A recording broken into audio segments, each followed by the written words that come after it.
Chapter 21. Hannah ambled to the light switch and flicked it, but nothing happened. The lights were off.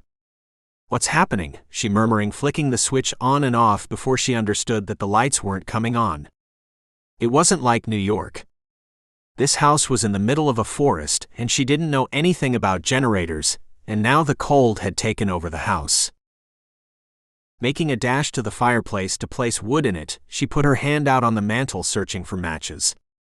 Where the hell are they? She turned to look out the window because something had caught her eyes. Moving to the window, she glanced around and saw a faint movement. The moon gave a light, but not enough for her to see well. Then she heard a chilling sound of an animal weeping. It sounded like a dog. It was then she saw maybe 6 large wolves tearing at the carcass of a fox. The larger wolf snatched it from the group and went off into the brush and trees. Then they turned and looked and saw Hannah peering at them, and they took off in the direction of the house. Hannah ducked, hoping they didn't see her. "I have to get a fire in here." "What happened to you, Justin? Where are you when I need you?" She called out into the cold, empty house. Shivering, she saw a blanket on a rocker and threw it around her. She rushed to the front door and turned the lock. The front door had reinforced steel, and she felt safe that nothing could get in. Whirling around, she saw embers burning in the large fireplace in the great room.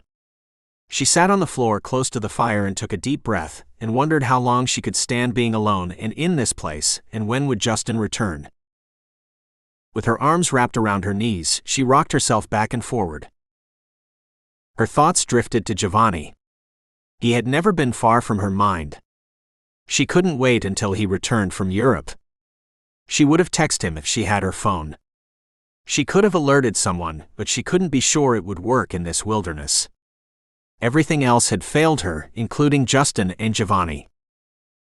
As she became bitter and upset, the sound of wolves crying came closer and closer, and then she watched at the door and at the floor-to-ceiling window, huddled with her hands wrapped around her knees, sitting anxiously on the large bare rug in front of the fireplace. She watched the female and her pups scratch at the door and at them come close to the window. The scrawny female wolf lay down to let her pups feed, and they wouldn't leave the porch. "They're cold too," she said, placing her hand over the fading ashes. "And so small. It's a female with her babies. Oh my." Hannah's voice filled with sorrow. Hannah rose to walk to the front door. "Don't let them in," a voice said, drifting into a whisper. "What?" She thought the loneliness and being secluded in a house in a forest with all kinds of noise had her hearing things. "I said don't let them in." His voice clear and colored with strength. Hannah shook with fright. Unable to turn around. "I'm here to protect you." She gathered her courage. If it was someone to harm her, she wished he would get it over with. She didn't want to die 1,000 deaths. She would face whomever it was. When she did turn, her hand went to her mouth. "Oh my God. It's you," she said breathlessly. She stood with her mouth opened, and he walked closer to her and wrapped his arms around her. And she lay her head on his chest and closed her eyes. She held him around his waist, and he held her tight to him, listening to her heart beat fast and strong. It was his heart. It was his woman, and he came to claim her. "What are you doing here alone, Hannah, my love?" She glanced up at him. "Really? Am I your love?" "Always. Until I cease to exist. Until there is no me and no you, and we're just a memory. Take me away from here," her voice desperate and small. "It's cold and I don't like to be cold, and I have to send someone after Justin. He went out into the snow for food and hasn't come back," Hannah said, still holding on to Jovani. "Why do you care?" She stepped back and looked at him. "You can't ask me that question. I ask it of you because I'm jealous of him. I'm jealous of anyone who would want to come between me and you. He's my friend, and he saved me from being kidnapped and killed." "So did I," Jovani said, looking down at her. "But I don't love him the way I love you." Jovani looking down at her, feeling her warm arms and hands circling his body. His hands slipped through her long curls. She glanced up, and Jovani saw the tenderness in her gaze. His stare at Hannah, seductive and longing. Each time she met his eyes, she ached to be with him. She ached for him to touch her. When she couldn't wait any longer for him to take her, she sat on the bare rug in front of the fire, which had caught a spark as it was dying, and came to life, filling the room with warmth and light. Looking at her sitting on the rug with the blanket over her body, Jovani sat down beside her. "I've dreamed of this day when we could be alone together," he said. Hannah drew his coat from him, and he wore a soft wool sweater under it with dark soft wool pants. Raising it over his head, he let her hold it up and over his wide chest. Her heart skipped a beat at Jovani's magnificent body. Wide shoulders and muscular arms and chest. Her breathing intensified as she unzipped his pants. Here he helped her pull them down, and she smiled to learn he didn't wear anything.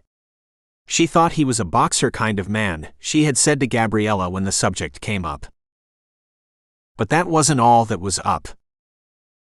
He pulled her to him, and his cold lips met the heated rims of her lips as his tongue slid over her lips, parting them to enter her mouth. She felt his thick manhood on her stomach when he pulled her to him, as he kissed her gently, and then with passion and hunger. He became breathless, and then he pulled himself away. "What's the matter? I know what it is. I'm not what you want. I don't have the sophistication that you're used to. I'm still a virgin," Hannah declared.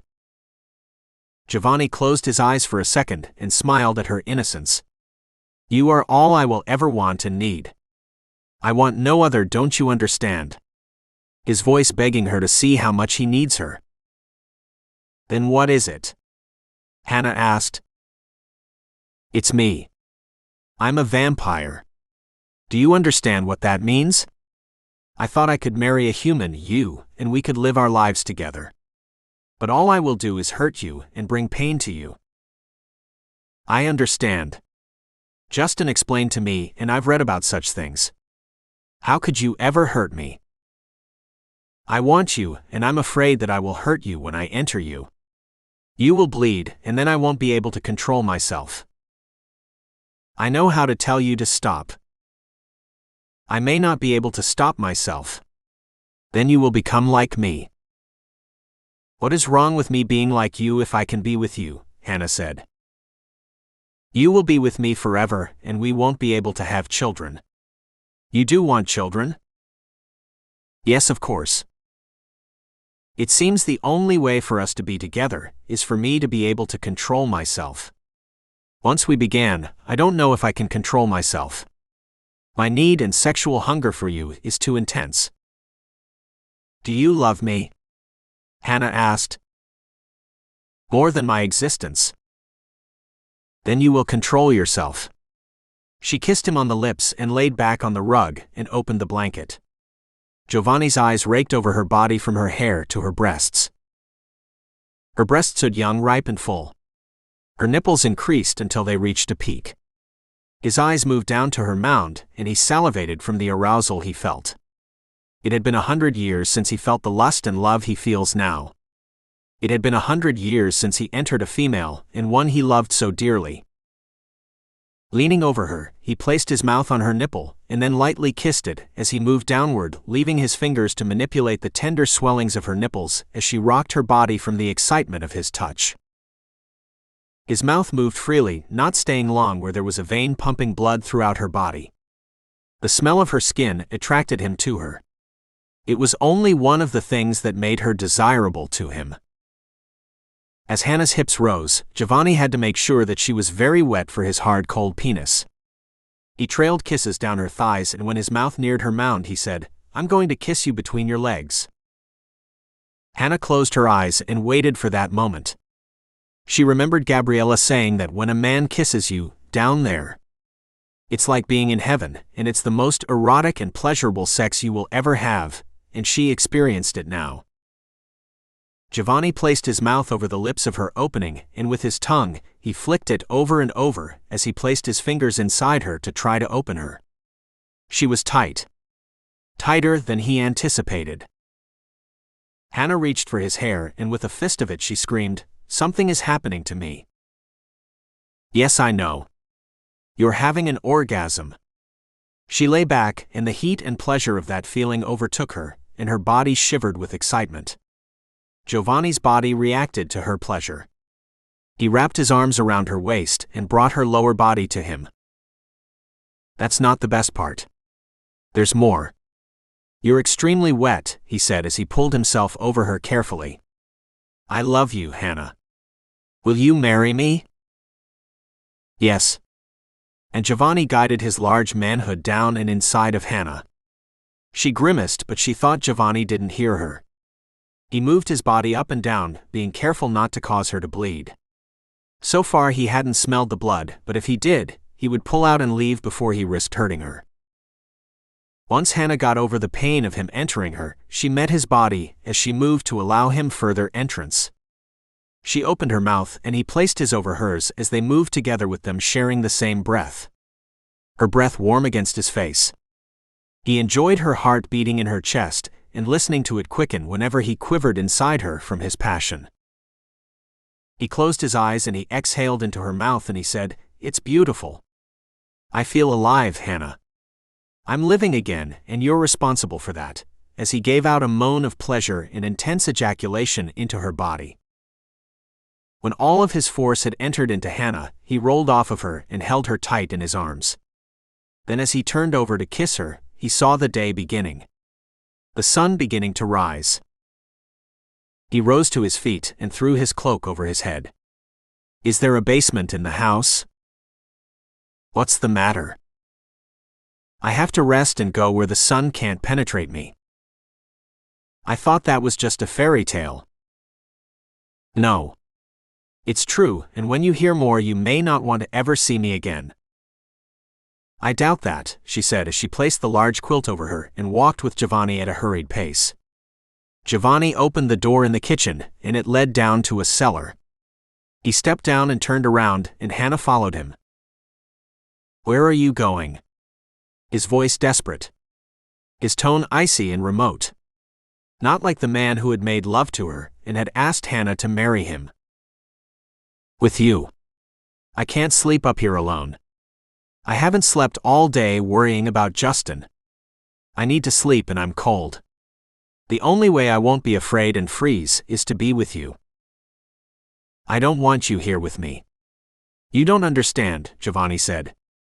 A shadowy silence surrounded them. "You want me to be your wife, and now you don't want me to share a bed with you. But that's not how things are done in my world." "It's the way it's done in my world. The woman shares the bed with her husband. You started this and now you want to abandon me. Justin said that I had only two choices, and that was to take him or you. A werewolf or a vampire. I fell in love with a vampire, and I chose you over him. If you don't want me, then send me away." Jovani gazed at Hannah for a long minute, and then he took her hand and lifted her into his arms and carried her down the stairs. She glanced up at him in the dark, looking into his gleaming, startling blue eyes and touching the small beard on his face. "I didn't know it would be like this." She smiled at him in the dark. "It will be like this forever, my darling." Jovani found a large cot between the shelves of canned goods and jars of pickles and tomatoes that someone had preserved because they had too much time. He laid down and pulled Hannah on top of him. He caressed her soft hair, felt her heart thump against his chest, smiled and said, "You are my first night." Hannah opened her mouth. He felt the warmth of her breath on his chest and she said, "What do you mean?"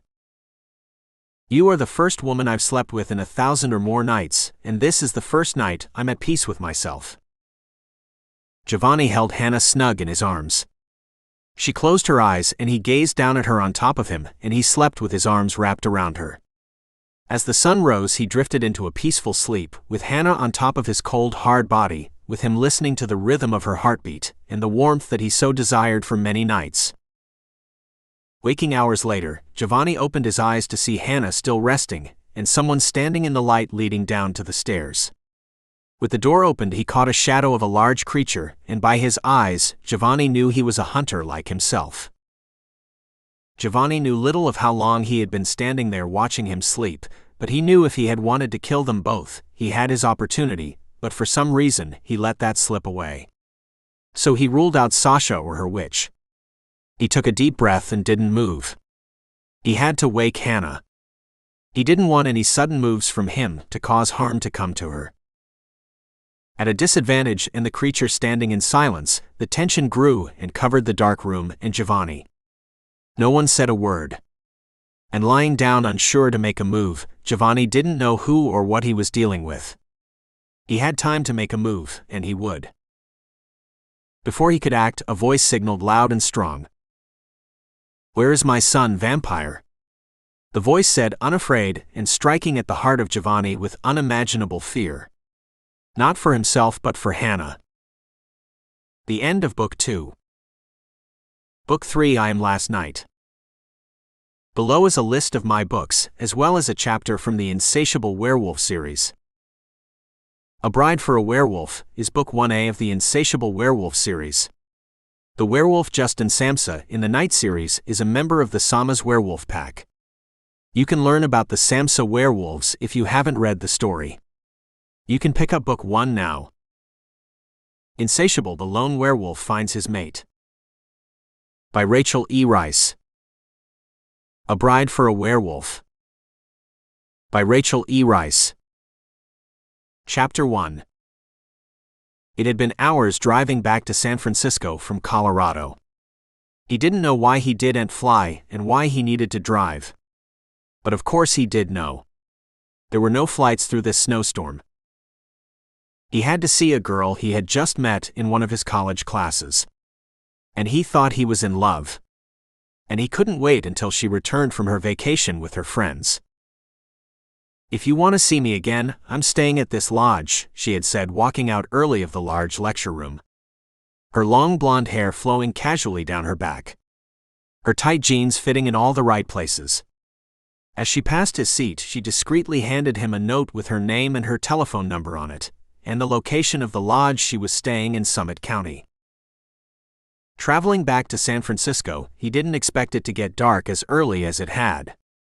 He didn't think about much, not since he met Elizabeth. His head was in the clouds after she kissed him, and his eyes had blinders on where only she mattered. Thinking of nothing but her pretty face, he climbed into his SUV and drove into a blinding snowstorm.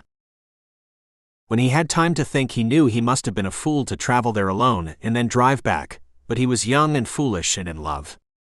And he had to get back to San Francisco to see about his ailing father. As he passed a sign on the winding road, it read, "Watch out for deer. Watch out for landslides." Holding tight on the wheel, driving slow, and blinking his eyes trying to see through the windshield, because of the accumulation of snow covering his windows, he managed to see the signs just as he reached them and passed them. He wiped his brow from nervousness, and when his hand dropped to the steering wheel, he leaned forward trying to make out what was standing in the road. When he put on his brakes, the car slid, and with a loud bang it hit something. Not used to driving because he didn't need to, he made one mistake and went on to make a series of mistakes. Whatever hit the Range Rover, it felt as if someone dropped a large sack of sand on it, and its front end buckled. The SUV came to a stop. He turned off the ignition. He couldn't see what was lying across the road. It looked like a large animal in the front of his car. It didn't appear to be an elk. He knew what a deer looked like. There were no large antlers on this animal. Stepping out into the snow, it reached high above his ankles. He looked around and there were no lights except for the ones coming from his car lamps. Walking around to the front, he saw what appeared to be a large dog. He wondered where it could have come from, and then through the trees there appeared lights from a farm. Taking a deep breath, he knew what he had to do. He had to get the animal out of the way. When it fell, it straddled the middle of the road. The snow appeared waist-deep on the left side. Where the animal lay, it seemed the only way he could pass without risking snow getting under the carriage or getting the SUV stuck. He didn't know much about a Range Rover, other than it was good in the snow, but snow as deep as this, he thought there was no way he would try to drive around or through it. He would stay on the road. Looking at the animal, he studied how he could lift the dog and bring him to his car. It was so large. It appeared the size of a bear. He didn't know there were dogs or wolves that size. But in a forest, there could be anything. This was the animal's home, and he was just another man invading territory where he didn't belong. Reaching down, he took a large breath and grabbed the dog by his shoulders, dragging him to the right of the road. When he had him out of his path, he noticed that the large dog was still breathing. He ran back to the car to get a blanket. Opening the hatch, he took out a blanket and rushed back to lay it on the animal. As he was bending to cover its head, the dog opened his mouth, and as Harper blinked, the dog with a snap of his jaws bit down on Harper's shoulder. Quick, he pulled back in surprise and fright. He turned and started running to the car. That animal had taken a piece out of his hooded parka, piercing his skin. "Oh shit. What the fuck?" Harper shouted and rushed for the handle on the door. Nervous, he pulled and pulled at the handle, opening the door, and then jumped inside the SUV. He had to get to the hospital. Harper started the SUV and took off. When he looked back, all he saw was the blanket. The dog had disappeared. Driving 30 miles to the next town, the first thing he saw was a sign to a hospital. Getting off at the first exit, he drove to the emergency entrance, and he jolted out of the car, running and holding his shoulder. A young intern caught him as he barreled through the doors with blood oozing from his shoulder. "You need attention. What happened to you?" "I was bitten by a large dog," Harper said, breathless, pulling off his coat. The intern cut off Harper's shirt to examine his wounds. "This doesn't look like a dog bite. You were bitten by a wolf. But this doesn't look like any wound a wolf would make. The fangs appear too large. You need medical attention now. And I need you to stay here for a week to study you." "I can't do that. You will need to stay until you've taken these shots. If you miss one, I can't be certain what will happen. Do you want to risk dying?" No, of course not. Now that he found the love of his life, he didn't want to die. "Then do as I say and stay put. Everything else can wait." If he died without having children, it would be the end of the Samsa line. Robert Samsa, his father, was an only child, and his mother Charlotte was an only child, and Harper was an only child. He wanted to live long enough to have many children. And he saw that happening with the girl he drove through blinding snow and treacherous roads to be with. After placing him in a room, the intern brought in a doctor to examine him. They both agreed that it had been a wolf bite. None they had seen before. Something as big as a bear. Maybe an old wolf was one thought, but the marks on Harper's shoulders proved that it could have been something younger. Before dozing off to sleep, Harper thought about Elizabeth and how much he wanted her to be his bride. His entire final year in college had been devoted to talking to her over the phone and seeing her occasionally in school. She always had a reason why he couldn't see her or take her out on a date. She was the one who had been busy. And even if he had, he would have made time for her. The date at the ski lodge in Colorado would have been his only chance to get to know her before they graduated, and that's why he made that insane journey. One date with Elizabeth was all he had since he met her, and she had brought along a girlfriend, and he was eager for more. But it was enough for Harper. He wanted to spend his life with Elizabeth. Just the thought of her gave him chills with anticipation of the next time, but when he arrived there, he received a call from Michael telling him that he needed to get back to San Francisco soon because his father had fallen deathly ill. When he arrived at the lodge, he settled into his room and called Elizabeth, but she had been on the slopes. When she returned to the lodge, she freshened up, spoke with friends, and then called him in his room. "Harper, this is Elizabeth." He sat up on the bed. "When can I see you?" "I drove." "You drove through a storm?" She laughed. "You must really like me or you're insane." "But of course I love you, and yes, I'm insane in love with you. I can't stop thinking about you. I've been telling you this from the day I met you." "Meet me in the lobby in 15 minutes. I need time to relax first," Elizabeth said.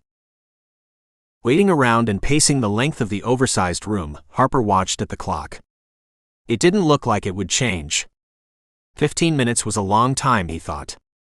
He watched outdoors as the heavy snow fell and blanketed the area.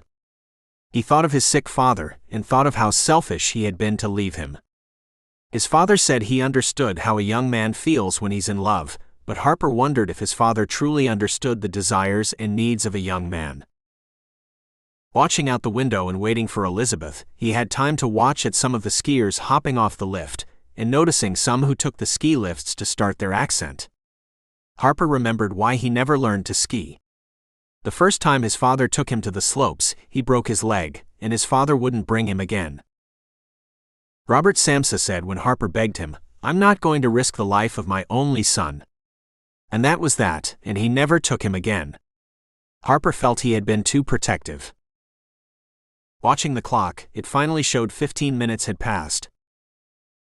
It was time, and Harper strolled out of his room and bounded down the stairs to see Elizabeth sitting near a fireplace with the sound of crackling wood.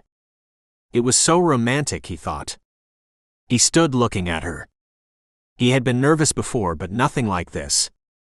It was as if she was a queen, and he didn't know whether to kiss her hand or curtsy. She was a beauty, and his mother would have given her approval, he thought.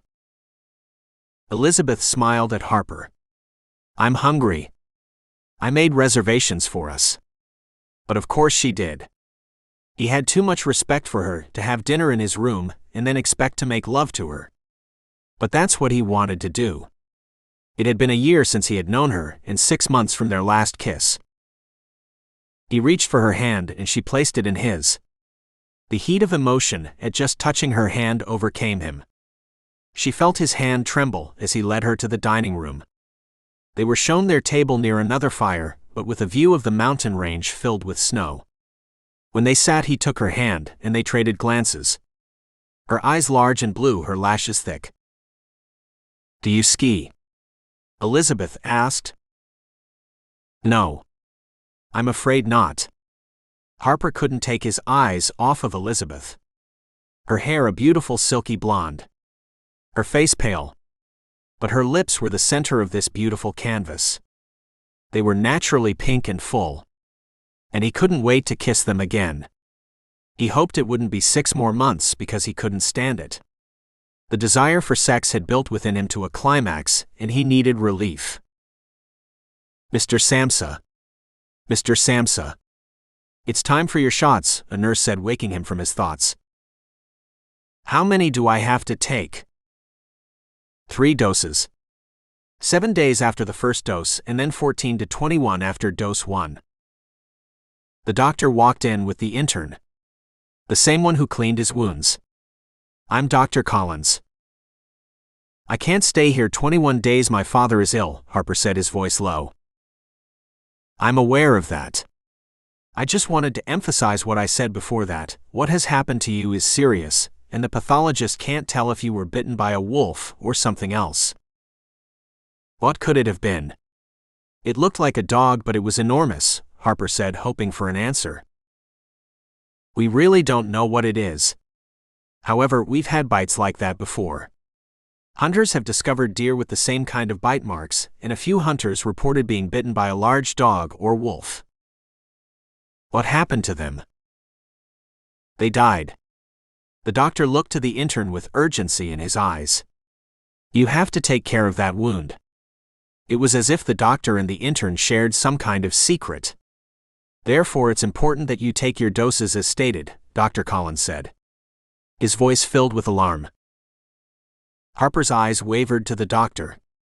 A grim look crossed his face and he looked down. Then the intern looked to the doctor. "I didn't want to be the one to tell you, but when I called your father to tell him where you were and what had happened, his lawyer said he had died of a heart attack hours earlier."